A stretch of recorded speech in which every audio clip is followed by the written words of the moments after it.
So there we have all the grains. I also added a couple oats to this as well.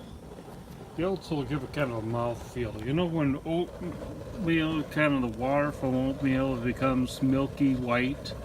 That's what that's going to do. I'm going to wait for this to get up to 170 degrees. It should do it within a half an hour. It's on a turkey baster boiler thing hooked up to... Yeah, it looks ghetto out here, but... Okay, it's been about a half an hour, and you see the temperature is almost at 170. You're asking what happens if it goes over 170? Well, then you get tannins in the beer. I've never let it get tannins in the beer. But anyway, that's what the color of this beer is going to be, and the flavor. If I wanted to sample a 170 degree beer, I could do that. So now what I need to do is I need to bring it up to boiling point and boil off about a gallon of water and put the sugars in. Now these sugars, this is the DME malt. So it tastes, not only does it look like molasses, it tastes like molasses. And you try and get as much out of this packet as you possibly can. And I've come upon a nice little way of getting quite a bit of it out. What I'll do is I'll take this, take a little from the bottom, and fill up the pouch. And I'll do this time and time again until the water that comes out of here is just kind of the color of the beer. Now I won't show that to you guys. As you can imagine, you need to keep this stirred until it boils up. You don't want the sugars on the bottom of the kettle to caramelize. So remember that maltodextrin? Adding that. Remember the DME? They're going to add that too. So this is just sugars. More food for the yeast. They just have different flavors. Now not all beers will have the very seldom do I get this maltodextrin in there. And usually I'll put the DME in there just to up the alcohol percentage. More food for the yeast, more waste byproduct it produces. Okay, so in all this beer making process, why you heat the beer is to make sure it's sterile. So when the yeast gets in there, there's no other brands of yeast. There are yeast all over the place. So the Star San is another product that you use. When you transfer it into this carboil, or let's just call it the fermenter, you have to make sure that is clean as well. However, you can't expose it to the heat. You can the beer in the kettle. So this is what you do. You put Star San in, add some water in it, shake it up, and then you also put this over your hands. Okay, you can see that the temperature has gotten up to boiling now.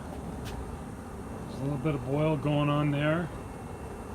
It'll get more intense as time goes on, but we're going to boil off about a gallon of water.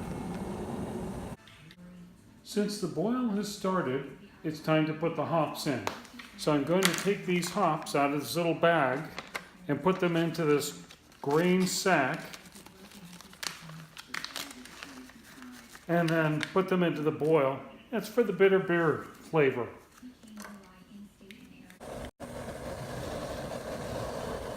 Alright, it's about a half an hour into the boil. Time to add the honey for this recipe.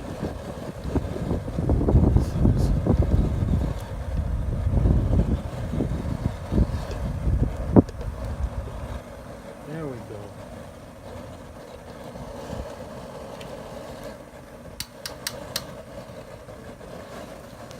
So I need to stir it up a little so it doesn't congeal on the bottom. So it's been boiling about an hour now, very close to the end of the boil. I put this chiller in here. It's just copper tubes. What it is, you have to cool the brew down before you put it in that, but down to what, it's like 90 degrees at least before you put it into the carboil. And also you need to put the Furlock tablet in. Remember, that keeps the solids together. Then also there's some more hops that you're going to put in. Now these are just for the aroma type hops. So I'll let it boil another minute, and then I'll turn the water onto the cooler and cool it down. So after the mixture has cooled down enough, you transfer it into this carboil. It's a 6-gallon container. It's got a thermometer on the side so you can check the temperature of it.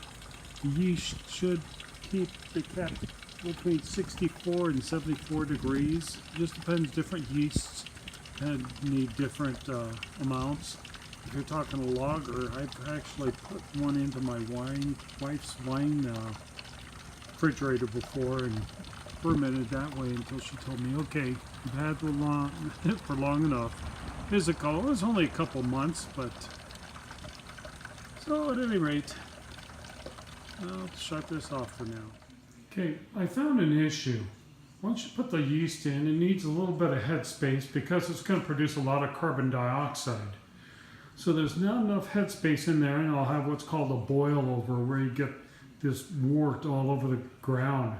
So what I'm doing is I'm transferring about 3/4 of a gallon to this 1-gallon container. Now I got the 1-gallon container at, what was it, Sprouts was it? It was an applesauce container.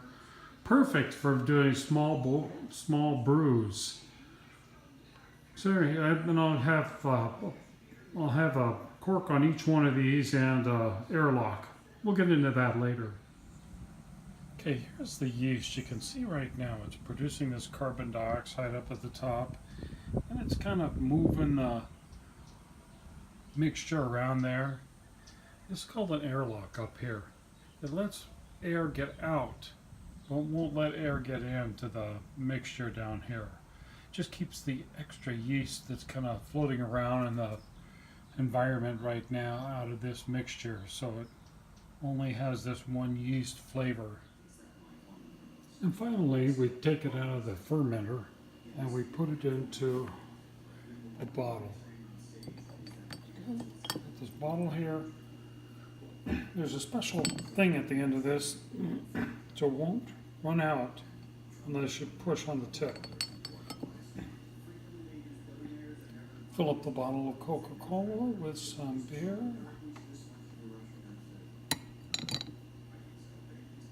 You know, you have to use whatever bottles you have around. There it is.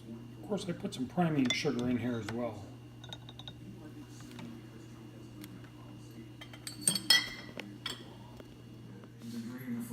And there's putting the cap on. Put the cap on. Cap in there. It dents it. And you're done. Well, 2 weeks and you can drink it.